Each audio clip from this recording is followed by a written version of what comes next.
This is the story of a narcotics file. This file was opened by our department on September the 4th at 8:15 in the morning. The information for this entry was then passed on to the Homicide Department for their records. And the case of Edwin Carter, age 34, deceased, death effected by person or persons unknown, was officially put into the mill. This is the story of the information gathered by the Narcotics Squad and incorporated in that file.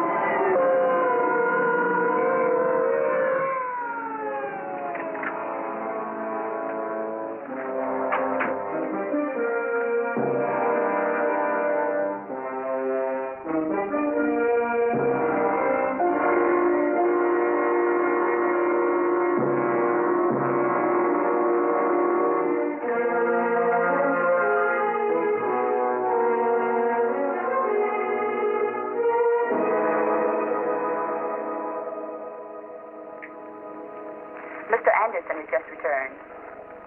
Fine, send him in. You may go in now. Anderson, you know Miss Ames. Hello. This is Mr. Regan. Pleasure. How do you do? Pull up a chair. As we all know, Regan was sent here to replace Carter. And for your information, to get lost. You'll be in the field strictly on your own. No contact. And we won't try to reach you. Phone calls only in an emergency. Miss Ames here also works on the outside, but her job is strictly with juveniles. Right now, she's employed as a car hop in a drive-in restaurant. You'll have that address. She'll be a connection with headquarters. Any messages or reports you make are through her. Anderson here works with the regular police and reports to me. It took Carter 6 months to get his first break. Now we're going to have to start from scratch. Organized narcotic traffic is big business. And to get to the top, you've got to go to the bottom. That's what Carter did when he went where the junk sells best, to school kids. The coach come with you, Anderson? I just picked him up over at the high school. Betty's typing an info file on him. Regan, you and Miss Ames step in the other office and take this down.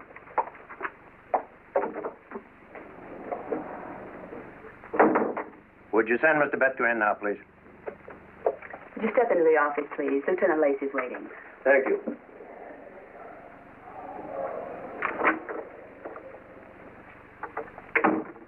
Mr. Betger, this is Lieutenant Lacey. How do you do, Lieutenant? I'm glad to know you. Pleasure. Anderson here tells me that you have reason to suspect narcotic traffic in your school. Is that right? Well, I'm not sure, but I thought I should ask a few questions, know a little more about the subject. Well, this student you discussed with Anderson, what are the indications that you noticed?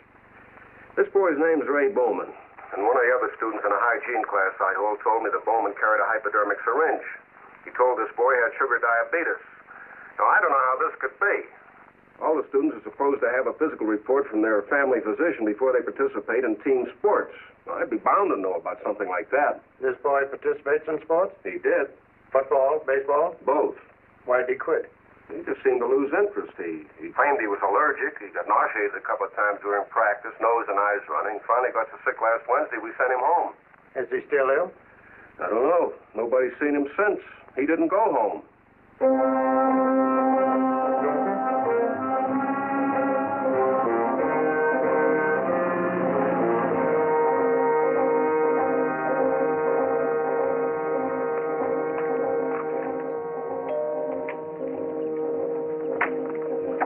How do you do, Mrs. Bowman? Hello, Coach Betker. This is Lieutenant Lacey and Sergeant Anderson. They want to talk to you about Ray. How do you do? Won't you come in, please? Thank you.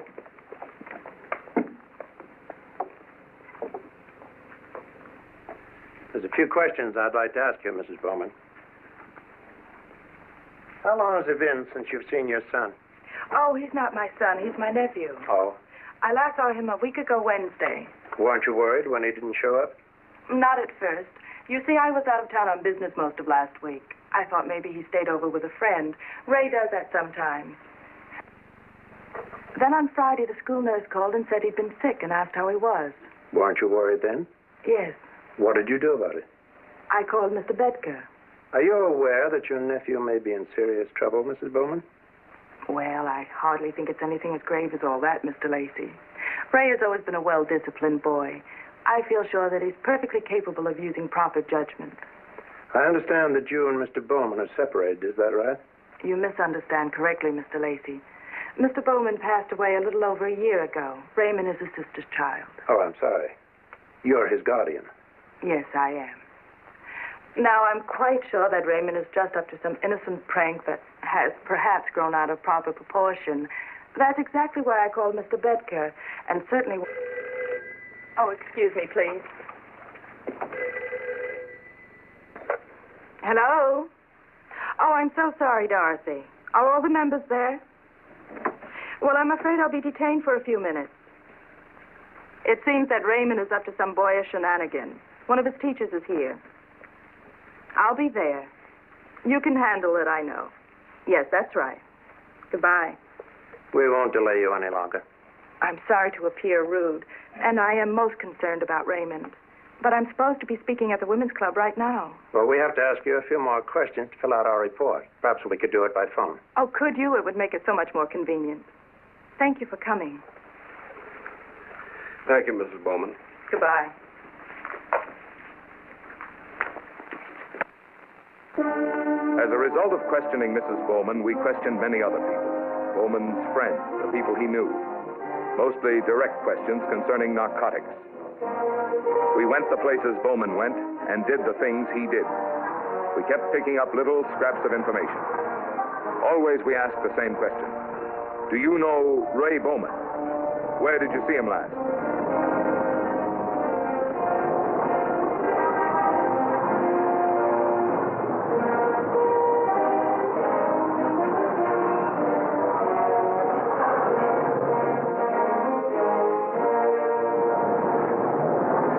Why should we be so interested in heroin? On January 13th, 1952, an official report stated that drug addiction among adolescents has become appalling in recent years. By October of 1951, the number of arrests of young drug addicts was nearly 20 times that of 1946. Yeah, especially now we don't have both. That's no loss. Besides, he owes me $10. Yeah, this ball game's good. You swung us too, so even I get out. Hey, now, wait a minute, Sammy. My sister paid $65.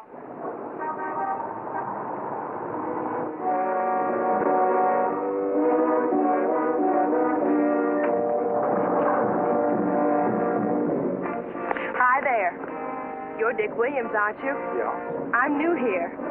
I just came over from the east side last Monday. Oh, hi. Bob Dewey said you work in the station at Maple and Canal. Could I have a ride? Come on, hop in. But you'll have to hurry because I'm almost late. Oh, swell, so am I. I have to meet a friend.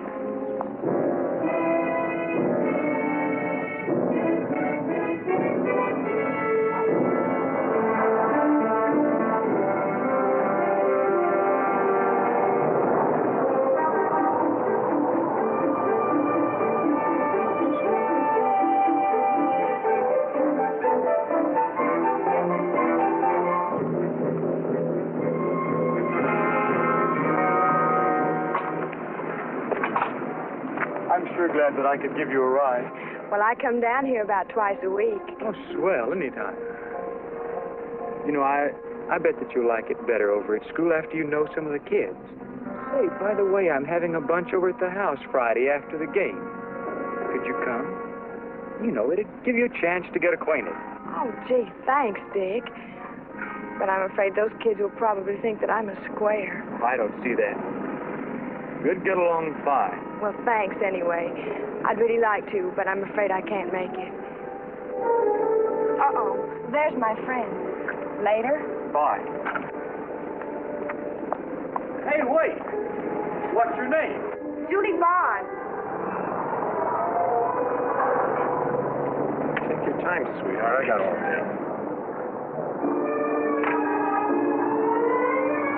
One of the names on the list of people we were able to connect with Ray Bowman was that of a girl.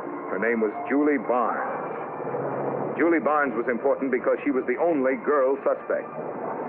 Everyone on that list of Bowman's acquaintances was a suspect. Suspect because we now had every reason to believe that Raymond Bowman, age 17, whereabouts unknown, was a confirmed heroin addict.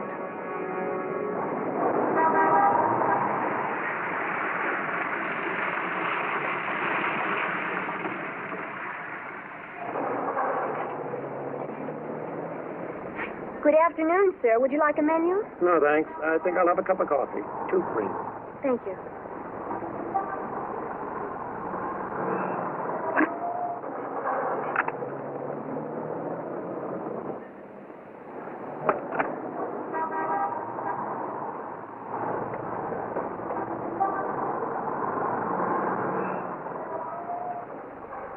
The Barnes girl was in about 1:15. This man, Jimmy, picked her up. 50 Olds, 88 convertible. License number 97209. 2 other fellows talked to her up until about 5 minutes before he arrived. Young boys. One named Andy. Denims and a T-shirt. That'll be 10 cents, sir. Yeah, thanks. And a suitable tip. Young lady, am I being panhandled? No. But tipping is customary, and your orders were to be inconspicuous. And since tipping is the general procedure around here, I think you should comply. All right. How much? Well, I usually get a dime, but a 25-cent donation isn't uncommon. 10 cents ought to make it look pretty normal. You stake Anderson. He'll be around to pick you up about 10 tonight. Oh, tell him not to bother. Regan called. He wants to talk to me tonight. It's been a pleasure serving you, sir.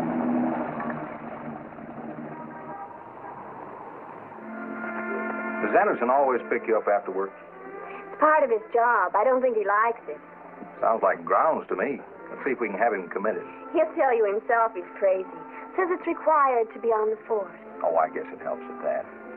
I've been dropping a few hints over on South Sutton Street. And looks like I'm just about ready to get in the small-time junkie racket. Of course, it'll take a few dollars well marked to swing the deal. Incidentally, that's one of the minor reasons I want to see you tonight. How much money will you need? Is it something big? Oh, no, I'm just getting started. It's one of those 2-bit deals, you know. $100, $150 is plenty. And ask Lieutenant Lacey if you can make it something under 10s, okay? Fine. What are you doing tomorrow night? Bringing money here for you. Pretty cotton-picking clever of me, huh?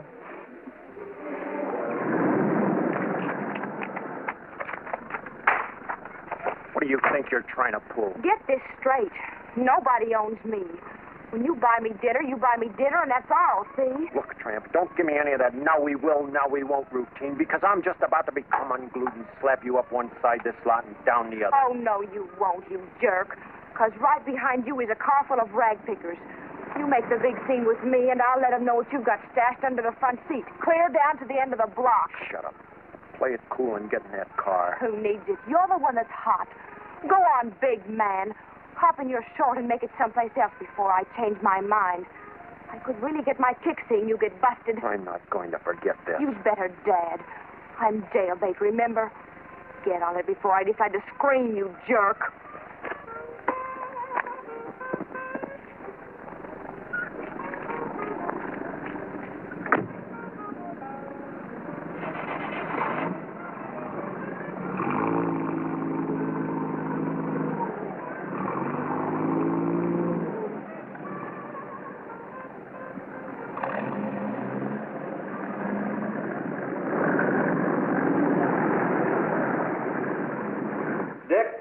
You think you can handle it and lock up?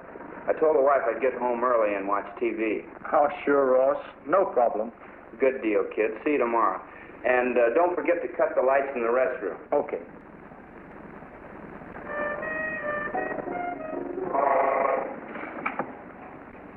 Hello, Heart Service.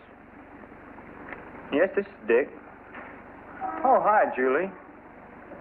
Why, sure we fixed flats, but you have to bring it in. No kidding. Well, yeah, I guess that I could, but, well, I'll close up here for another 15 minutes. Oh, don't worry about that. I'll be there in high gear. Oh, no, don't be silly. I'm glad you called. Now, what's the address? Okay, got it. Thanks.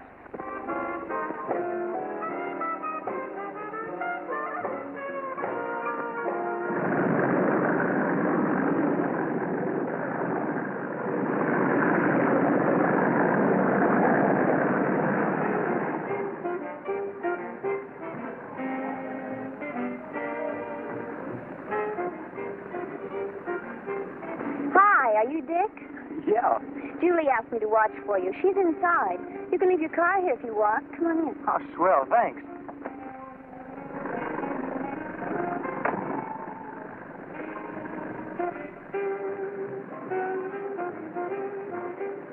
Hi, Julie.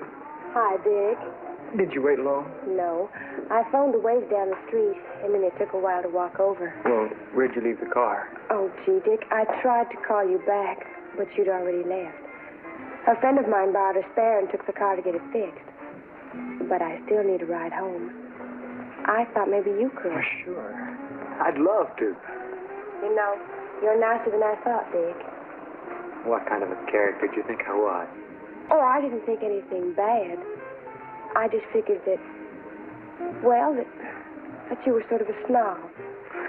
Gee whiz. Me? Oh, I'm sorry. But you are, in a way. Well, I don't see how you could feel that way, Julie. Oh, I know you don't. But you're not from the East Side. Well, what's that got to do with it? Didn't I invite you to a party at my house? Well, there's a lot of nice kids on the East Side. Well, sure, I guess that there are. You still don't know how I feel. It's just that, well, that you're so popular. Well, I still don't see what Well, that's... Dick, I'll bet that you're even ashamed to tell your friends that you took me out. Why? Sure. You invite me to come to your house. But I guess you want me to come alone. Julie, why, your mind's all warped and been out of shape. Why don't you introduce me to some of your friends? I'd probably like them fine.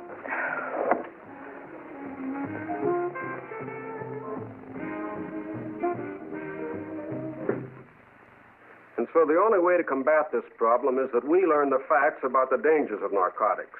And by we, I mean the parents, you faculty members, and the students themselves. Mr. Betka, don't you think that the advisability of this step should be considered before we expose our young people to the sordid aspects of this vice unnecessarily? Considered? Well, yes, Mrs. Bowman. But unfortunately, I have facts and figures which indicate that students and other young people from coast to coast have a working knowledge of the illegal use of narcotics, far in advance of their parents and teachers. What do you propose that we do about this, Mr. Bedker? Well, I see it this way. How many of us really know the symptoms of narcotic addiction? I sure didn't, but I do now. Running nose, sensitive stomach, frequent yawning, loss of weight.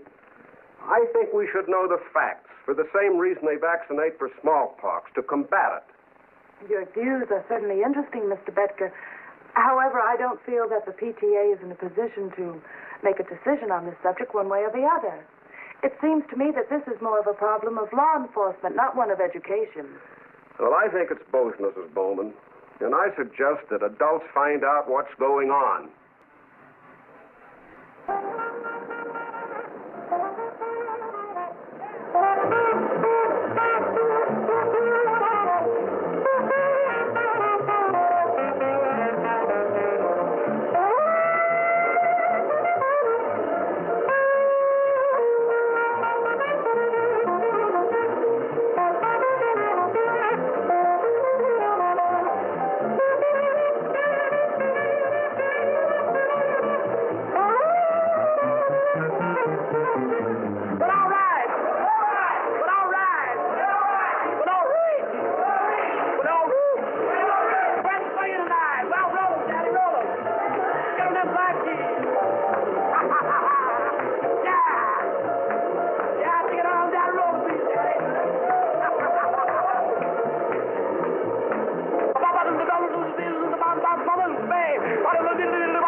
Coming in the morning. Cops are looking for you, Bowman. How do you know? Word gets around. Beat it. I get $10 tomorrow. Yeah, that's 10 you owe me. Yeah, but... Look, the best thing for you to do is forget about that $10 and consider yourself lucky. I'm going to pack in for a while and cool off. Look, I can't make it someplace else. I'm closed out. No credit. I've got a typewriter. What do you think I am, a pawn shop? Turn it into cash. Now blow out of here. Jimmy, you've got to fix me. Just this once. The cops are parked in front of my place, and they're going to twist me. So don't tell me your troubles. Oh, Jimmy, you've got to do something. You got me started. Please. You don't know how it is. Wait a minute. You better forget this I got you started routine while you're still walking around. You got yourself hooked, and I've been doing you a favor. Look, Jimmy, I don't want any trouble, but don't cut me off. I can't stand it. I'll take you with me. I'm warning you. Don't put me down. Shut up. I'll get the money like the other guys. Why don't you give me a break? As soon as the cops are up, I'll crash the house. My mother's got some jewelry. I'll give it to you. It's worth plenty. Please. I'm getting jumpy. I don't know what I'll do if I don't get fixed. Suppose I give you one cap now. And tomorrow you come up to the place, and I'll give you enough to last while I'm packed in, okay? Yeah, sure. Nothing the matter with that. Thanks. That's okay. Your credit's good. It's just that cops worry me, that's all. The best thing for you to do is hole up in an east side pad with enough stuff. Right now I'm out. So you wait here, and I'll go out and get a cap, okay? Yeah, sure. That's okay. I've got $2.40. That's all right. You can pay me later when you get cooled off.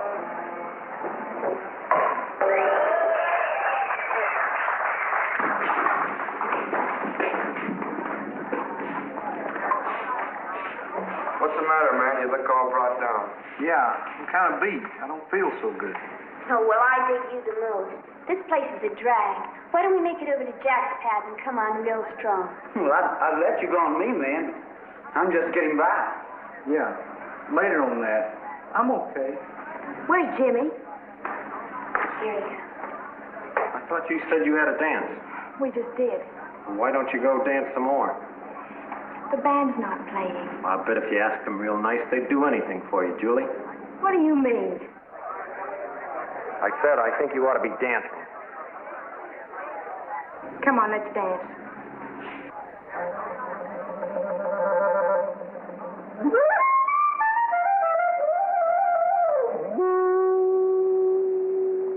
Baby, baby, baby, have yourself a time. Yes, baby, baby, have yourself a time. But just remember, baby, that you are mine, all mine. You took me to a nightclub, you've never been the same. We walked into the nightclub and the whole band knew my name. Baby, baby, baby, have yourself a time. But just remember, baby, that you are mine, all mine. You went away and left me. You left me feeling blue. If you'll come back, my baby, why I'll be so true to you. Baby, baby, baby, have yourself a time.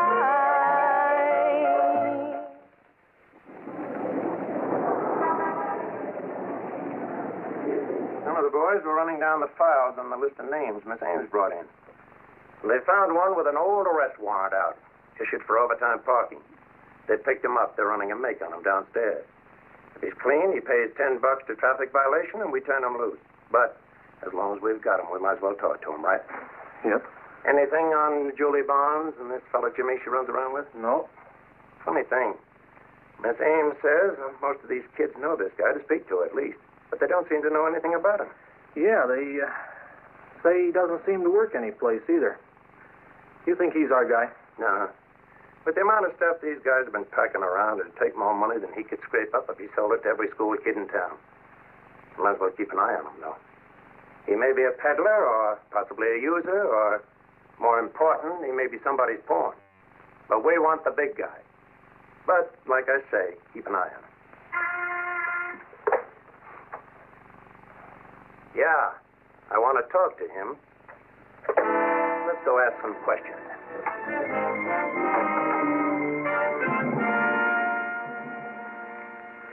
Like, why'd you bust me? I'm clean, see? Where's Ray Bowman? I never heard of the cat. Let's see your arm. Like, I don't make that scene. I'll put it down. You got nothing on me. Sure you did, son. Where do you live? I make it with a couple of cats. What's the address? Like they got a couple of pads. We can hold you for 72 hours. Look, don't come on that way. I just like to play. Have a ball, dig? Now, you listen to me, son. We don't intend to play with you. Guys like you keep us working overtime. Now, you tell us the answers, and we let you go. Otherwise, you can sit and think it over until tomorrow morning. Now, speak up before I lose my temper. Are you going to talk, or do you want to sweat? Go on, get out of here.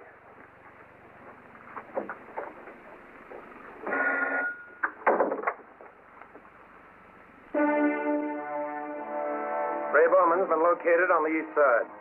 He's dead.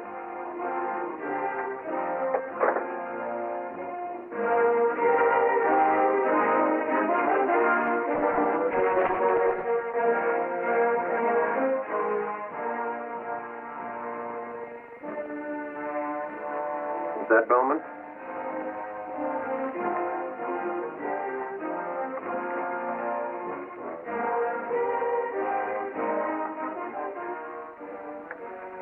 Either an overdose of heroin, probably self-administered, or a hot shot, also probably self-injected. I'd estimate the time at about 12 hours. Probably strychnine. Tell you after the autopsy. You mean he was poisoned? It's an old custom. Explain it, Anderson. Whenever the supply or pushers get word that the authorities are about to close in on a user, they pass the word back along the grapevine. And if the addict isn't trusted, and very few are, or the higher-ups feel that he knows too much, they make sure that his next fix is his last one. Sometimes when they don't get the addict, they get the law enforcement men. Whatever way you take it, dope is murder.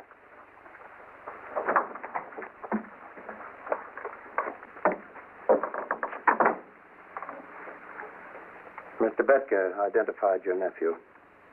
Why did he do it? Why? Why? I'm sorry. I'm terribly sorry, Mrs. Bowman. Let me take you home.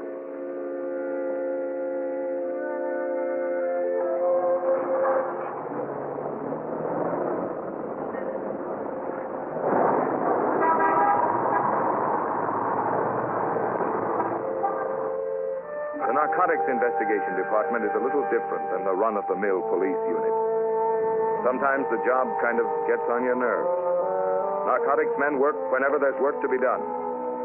Sometimes we work an 8-hour day like the boys in the city hall.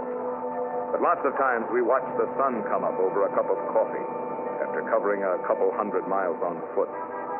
Or some of the boys have been known to sit up all night just wondering what would make a guy in his right mind take a shot of heroin.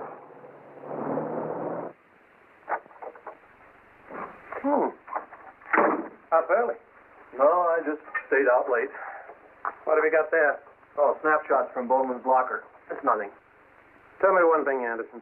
Why do you work at night? Why is duck hunting better in the rain? Maybe you're right. Anything on this Barnes girl? No, there's nothing in the files. She's never been booked anyplace. Only one thing looked a little funny. She registered over at Eastern High School as 18. And she registered again at Central as 17. Well, she's 17, all right. I checked her out yesterday. Mother deceased, 1942, lives with her father. He's disabled, got hung up in an accident, 1951. Draws nominal pension, spends most of it keeping her in school. I guess the kid's left pretty much on her own. Well, that sounds pretty much like standard formula, all right. You got a message here on a telephone call came in a while ago. Who from? Mrs. Bowman. Oh, that's all right with me. I'd like to talk to Mrs. Bowman again anyway.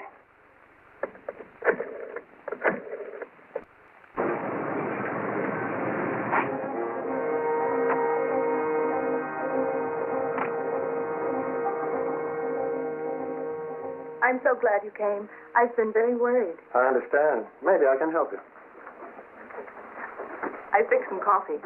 Well, 2 creams, no sugar. Is it really as much of a problem as you said it was on the phone this morning? I'm afraid it is. I thought maybe it was just a local thing. No, you see, the stigma attached to the subject of narcotics makes it impossible to approach the public on the matter. Thank you. Plus, there's a widespread school of thought based on the ostrich theory. Oh, head in the sand. What you don't know won't hurt you. But that's silly. I think so, but then I'm not the commissioner or the public. Doesn't that put an added strain on the law enforcement group? Well, not necessarily. Salin sometimes has its advantages. We don't want to frighten away our fish.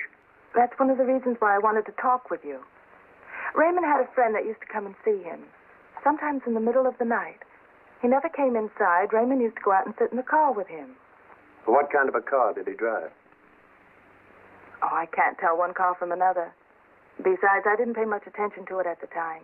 You see, Raymond belonged to a boys' club, and I thought it was one of them. I did ask him about it once, though. He didn't say much, except that this boy's name was Jimmy.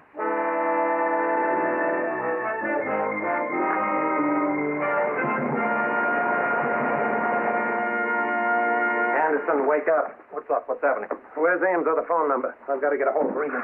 I've got it right here in my wallet someplace. This guy, Jimmy, is up to his ears on this Bowman case. Self-injected or no self-injected, I'm going to find a way to get him. Yeah. If I have to use no visible means of support. What brought this on? Why don't you work in the daytime so that you can sleep at night? Murder brought it on. The Bowman, Raymond Bowman, he was murdered. He was killed. I can't find this phone number. Oh, some detective. You better go find her. Today's her day off. That's what I just said. Go find her and tell her to find Regan. And tell her to call me on the double. Just like television, huh? Except we never arrest anyone. And you better get some sleep, because it's going to be very busy around here tonight.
Hello?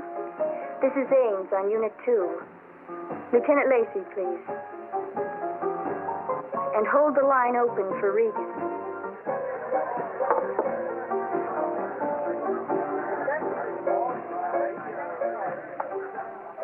Hello. Yeah, this is Regan. Now, here's what I want you to do. Break up the party. At Ames, get a telephone call in about 10 minutes from a neighbor complaining about the music. Have her say they're going to notify the police. Come down to East Elk, and we'll let you through. And then have the boys pick up the rest for questioning. Give us about 10 minutes.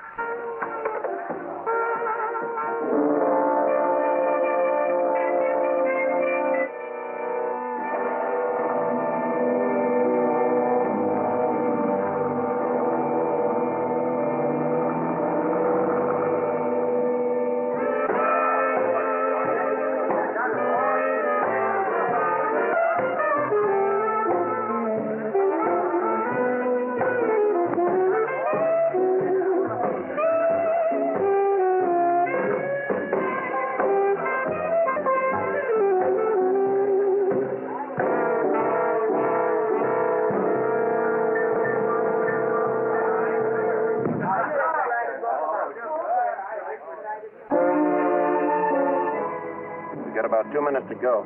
Keep your eyes open for Regan's car. Buick convertible. Light gray. All right. Lacey out. Proceed code 2. Clear.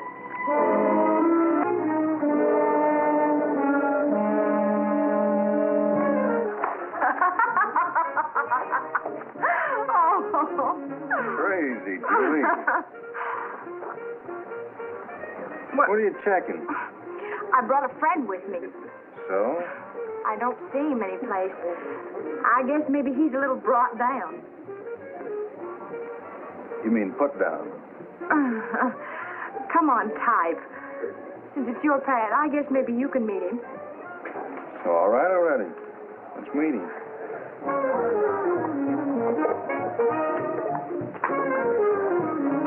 Bert, this is Dick. Hi. Nice place.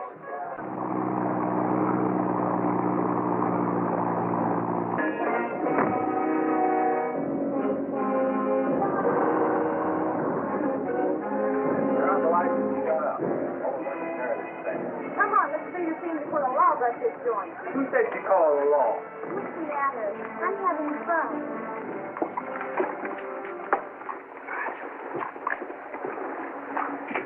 Julie, Coming, Dick. I don't feel so good. I think I need a little fresh air. Come on, Julie. Oh, the guy's a square. Get in or out.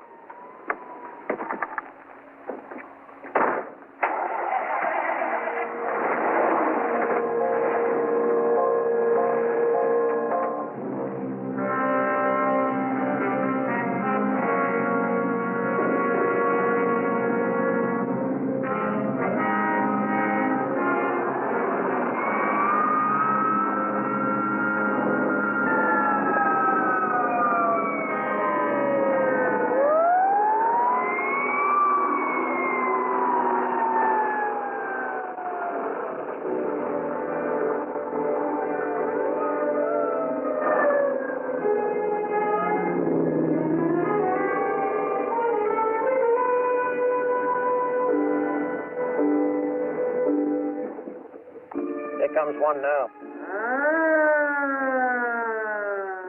All right, son. Get in. Where are we going? Just going to take a little ride down the station. There's a few questions I want to ask you. What's the matter? Am I in trouble? You know the answer to that, son. You tell me.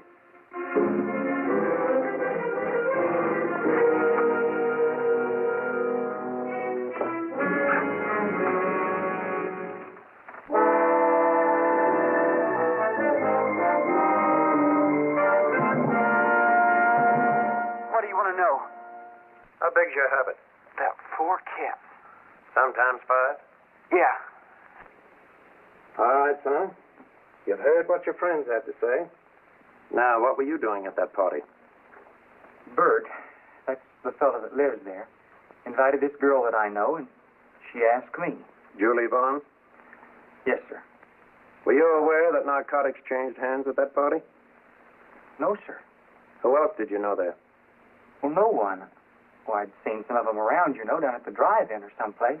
Time do your parents expect you home? It's 1:45. Well, I ought to be there now. No, it'll just be a few minutes more. Let's go talk to your girlfriend. Julie? Here? Let's step in here.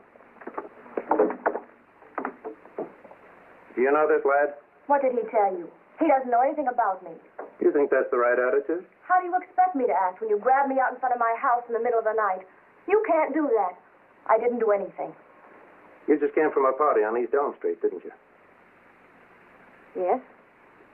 I was going home. We've got a complaint.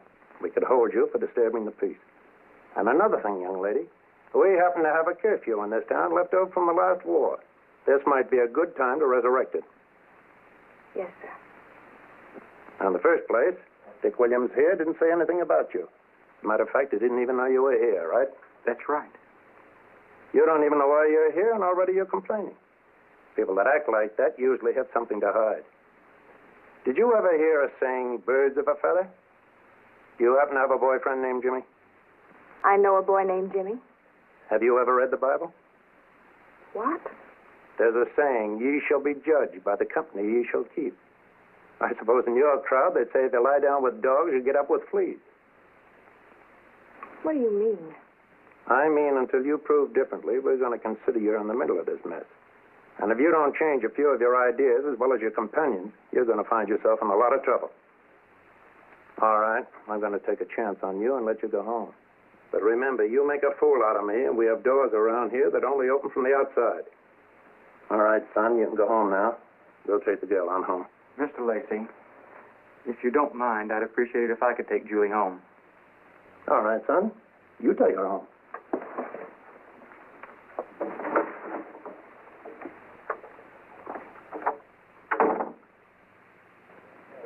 This report on the Bowman case. Oh, thanks a lot, Chief. How long did you know Ray Bowman? I told you. 3 months, maybe 4. Who was his contact? I don't dig. I said, who was his pusher? Where'd he get his itch? Some uptown junkie, man. I don't know. How much did he shoot? Got 4 calves. You know, this doesn't sound like it'd be very much fun to me. What happened the first time you tried taking heroin? I got sick. Yeah, but then what? Everybody laughed. Did that make you feel like a big shot? No, sir. What do you mean you got sick? I got sick to my stomach. How much did that cost you? Nothing. This guy gave me some. He was a real friend. You lied to us, boy. You've got a 6 to 8 cap habit. We figure you're a peddler because that's the only way you could score. Now, we think that you gave strychnine to Ray Bowman. Sometimes heroin works on our side when we arrest an addict, or bust a junkie, as they call it. The narcotics squad is one branch of police work where time is in our favor. Just cut off the supply and wait. It's as simple as that. An addict lives by the clock. Hours are his enemy. He lives from shot to shot. His whole existence depends upon his next injection. Each minute that ticks away brings him closer to the time when his enslaved body will demand another ever-increasing shot of heroin.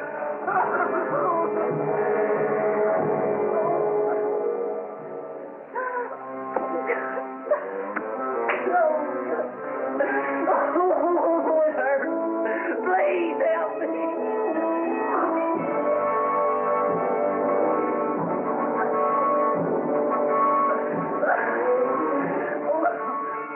Detoxification, or withdrawal of drugs from an addict, is excruciatingly painful, and the mental anguish is as horrible as the physical agony.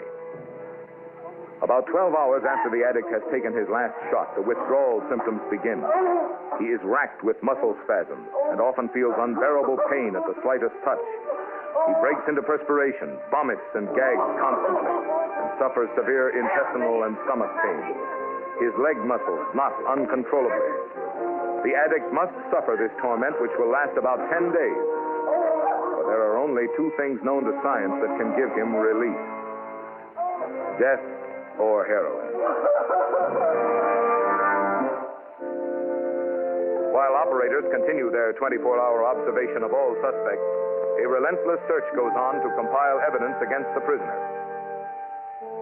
Since it is impossible under the existing laws to hold an addict without positive proof of possession, an extensive search of the suspect's property is made in an effort to produce conclusive evidence. Narcotics are often discovered concealed behind headlights, under floorboards, in spare tires, inside hubcaps, in the upholstery, and even in the radiator. Searching a suspect's living quarters is a little more difficult. You can hide drugs almost anywhere. For instance, our lab has to check tooth powder, foot powder, talcum powder, soap powder, sleeping powders, aspirins, and so forth. On the other hand, packets of the junk could be anywhere, taped up under the sink or cleverly concealed in a hollow doorknob. Meanwhile, the suspect himself is questioned and re-questioned in an effort to pinpoint names and locations of pushers and supply dealers. Many times, the narcotics squad receives valuable assistance and information from other police units. On Monday afternoon, September 15th, a motor officer of the city police became suspicious of a vehicle circling a junior high school in excess of the 15-mile speed limit.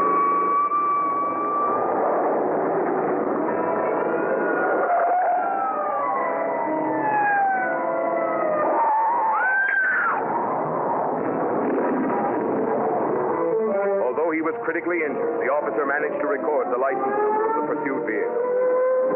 When it was discovered that the license number was the same as the one on the car driven by the man seen with Julie Barnes, our office was notified, and we were called in to assist the regular police with the arrest. Under prolonged questioning and the strain of being withheld from drugs, the addict has named the suspected pusher and has agreed to assist Agent Anderson in a setup buy.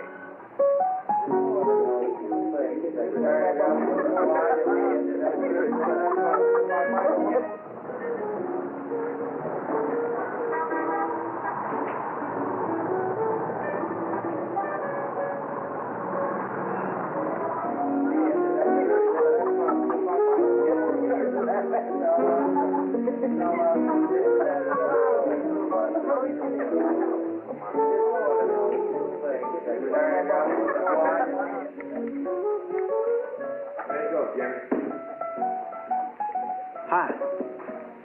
Well, I haven't seen you around lately. Thought maybe you got twisted. No, man. I've been sick. I couldn't score. Well, no credit here. Like I made it. You got the goal? This way out friend of mine wants to get high. We're going to shoot up at his pad. This guy okay? Sure. Just a joy popper. Dig. T-head. Lush, no habit. Okay, I'll take a look at his arm. No mainliner, man. This guy's a smicker. Eaters scare me. Don't come on that way, man. Like I know this guy. He's hip.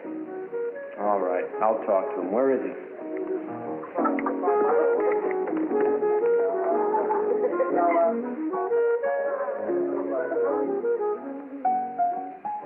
Your friend here tells me you've been sick.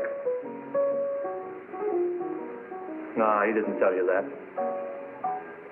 He's the one that's sick. I got the money. This guy's sort of hard to get along with, ain't he? No, I'm not hard to get along with. I got the gelt. Either you can make the scene or you can't. You better give me the dough now. I want to look at it in the light. That's the way I do business.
Well? Okay. Okay, what? That's it? Yeah, that's it. Okay, boys. Man says that's it.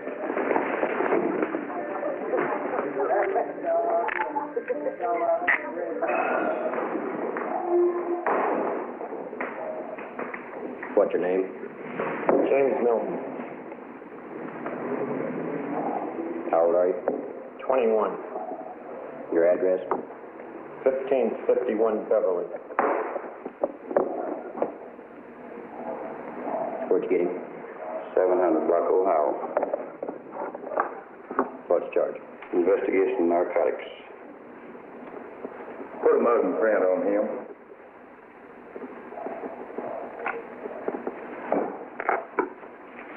Follow me, fella.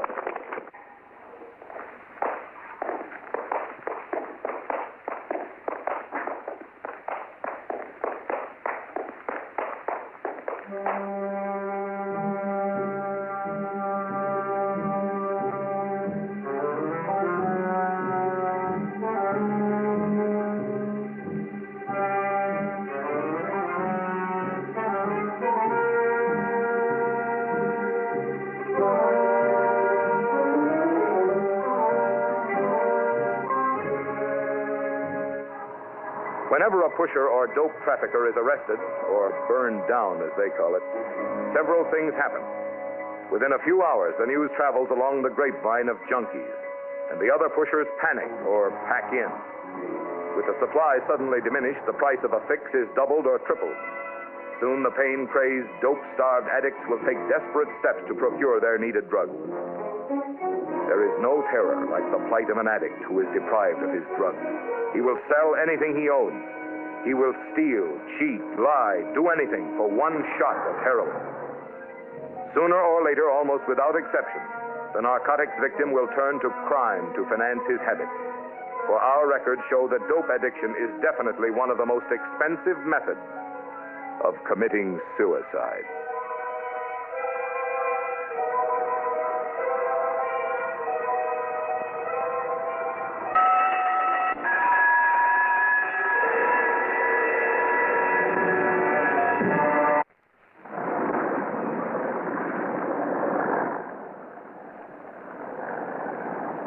How do you know the service station man closes up at 10? I know. Yeah, but how do you know? You never come down here. Never mind, I got ways.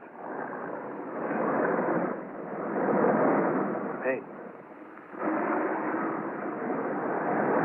You just turn the sign off. Start it up and drive by once slow. Looks clear to me. Okay.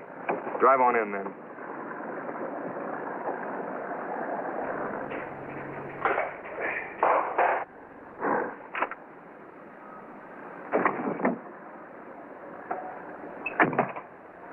You fill a gas can. I'll make it sound like I'm going to pay for it.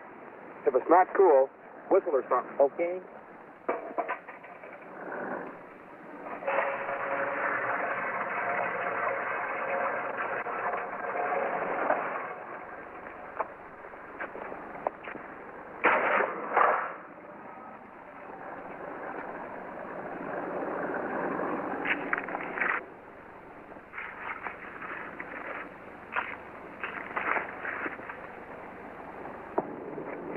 Where is he? Gas? Yeah, come on, let's go. No. He's down behind the register. Didn't he hear me running the phone? No. He's closing up. Come on. Oh, I just locked up for the night, boys. Give me your money. He just locked the door. Let's get out of here. Not me, man. I'm going to score. Come on, you. Give me your money. There isn't any money there. It's just bills. I bought gas today. Make him hurry. Look, I can't wait. Come on. Where is it? You're holding out. Well, it's like I told you. Get his money. Quiet.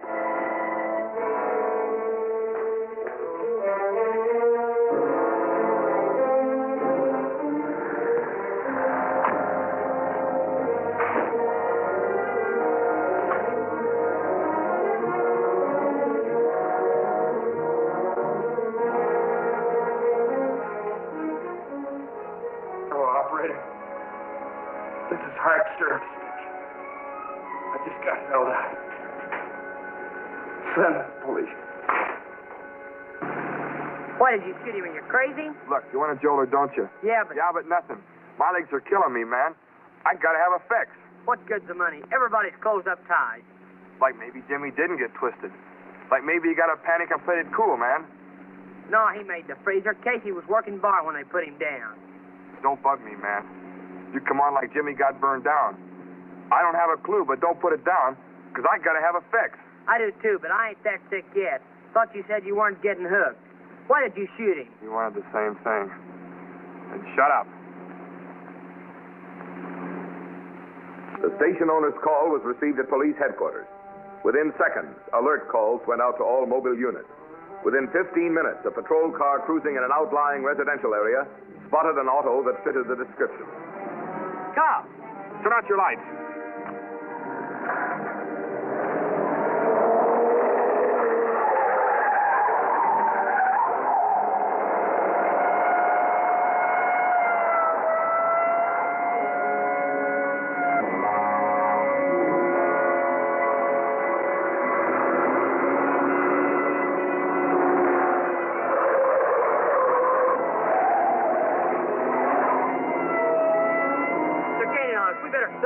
Keep going.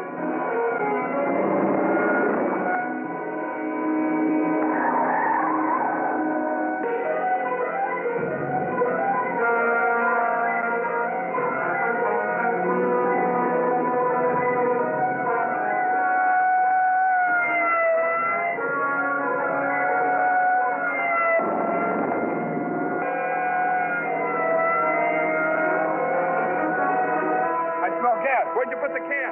It's in the trunk. It must have turned over. I'm gonna stop. Keep going.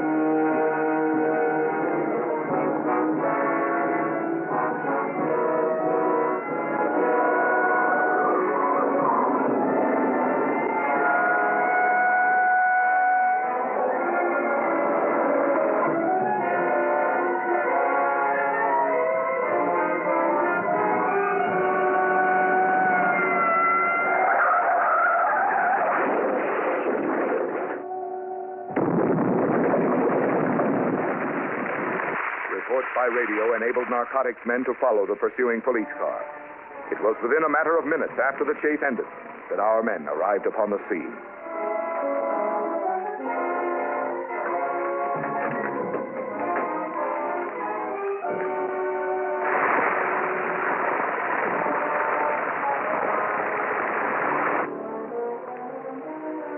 I picked this up. The grip on the butt is cracked off. It must have been the impact. Threw one of the kids right through the roof, a sedan, too. It's too hot to get near to find out much.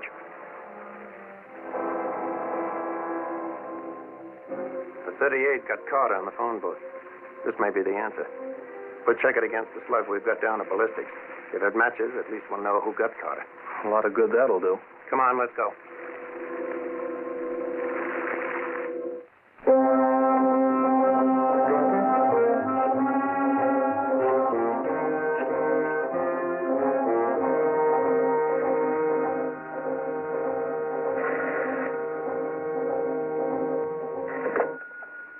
Hello? What? Oh, no. Where are you? I'll meet you in front of the 3rd precinct in 10 minutes.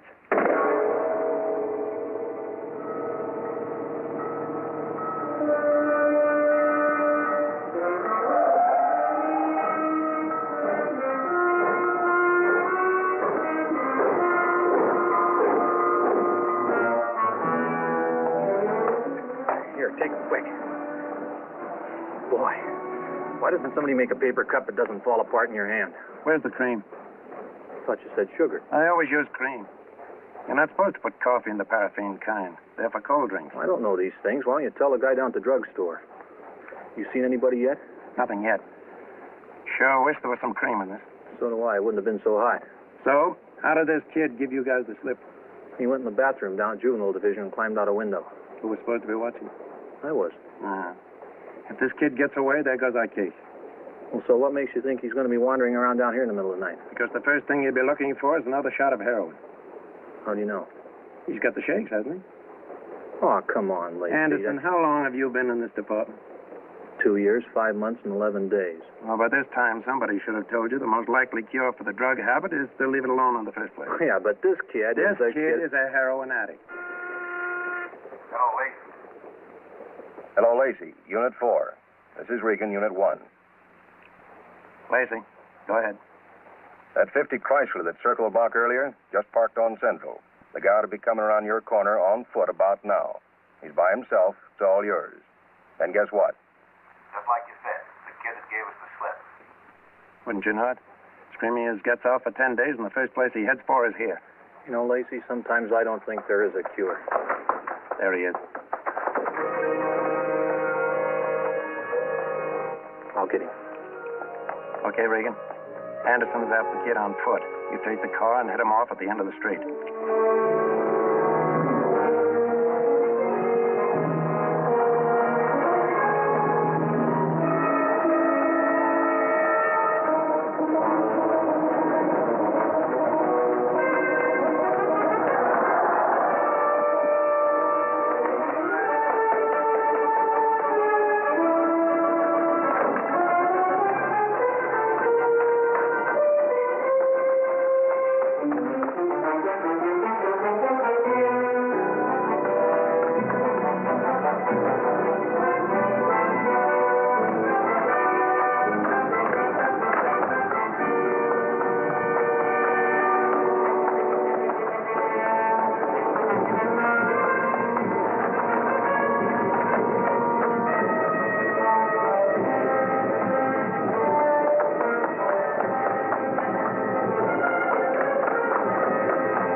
No, I'm sorry, Chief.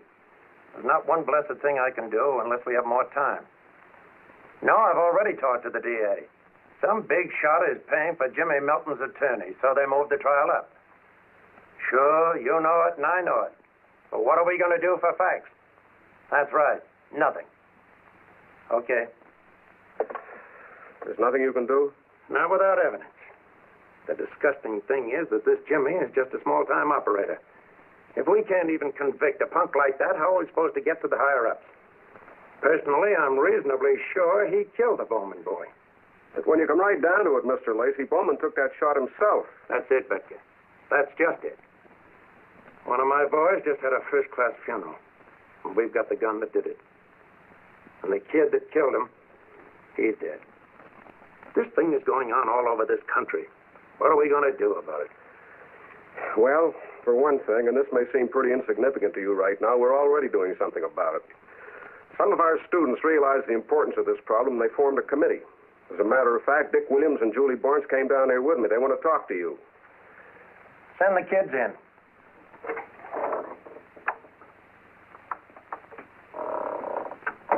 Hello, Mr. Lacey. If you've got a minute, we'd like to talk to you. Sure.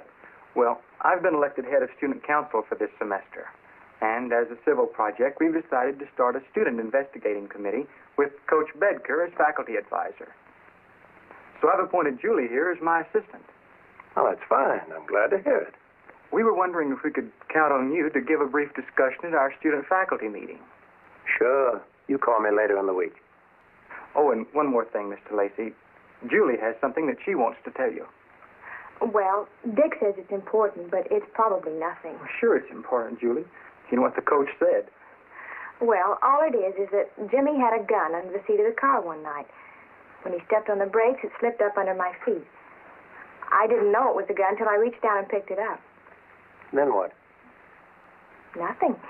He got mad and told me to put it back under the seat and keep my mouth shut. What kind of a gun? I don't know. Just a gun. The handle was broken, though, and it didn't look very new. Just a minute. What do you mean, broken handle? Well, you know, one of the pieces on the side of the handle was broken in half. Anyway, it didn't belong to Jimmy. He borrowed it from Don Rigos. That's the boy that got killed in the car wreck after he shot Ross Hart down at the gas station. Is this the gun? Yes. Yes, it is. That's the one. Oh, wait a minute.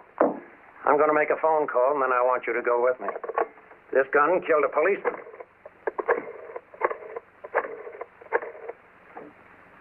Hello, Lacey. Give me the DA.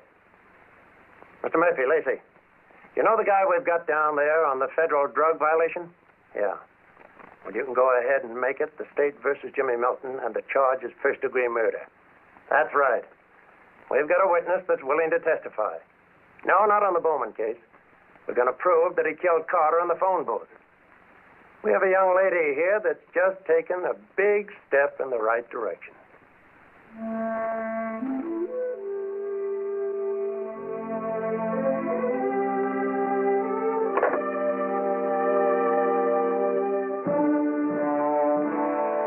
James Milton was found guilty of the murder of narcotics officer Edwin Carter. He was sentenced in accordance with the law for this crime.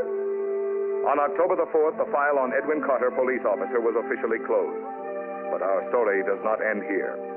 Every day, more chapters are being enacted in our cities. More names are being added to the long list of victims, uninformed of the consequences, and hopelessly ensnared in the web of addiction. Not until the last narcotics trafficker has paid his debt to society will the work of your narcotics squad be finished. As long as one innocent person, man, woman, or child, is exposed to the horror of dope enslavement, a silent killer works in our midst, and the end of this story will remain yet to be written.